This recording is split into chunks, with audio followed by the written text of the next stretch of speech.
This is Pradeep Srivastava और अभी हम लोग शिमला स्टेशन पे हैं और ये टॉय ट्रेन है हमारा और दीक्षु यहाँ बैठ के एंजॉय कर रही है। पूरा भीग गई थी दीक्षु। हाय दीक्षु। और ये हमारा सीट है F1 का और ये पूरा स्टेशन है। बहुत ही लवली लग रहा है और वेदर तो सुबह काफ़ी बारिश हुआ था जिसके वजह से हम लोग सब भीग गए, कपड़े भी हमारे ख़राब हो गए। फिर यहाँ के कपड़े चेंज किए हैं बट अच्छा लगा भाई तबे, बहुत अच्छा लगा ट्रेन। दीक्षु तो कैसा लग रहा है आपको?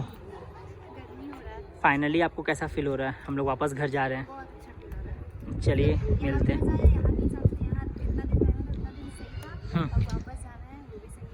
ओके चलिए बाय बाय।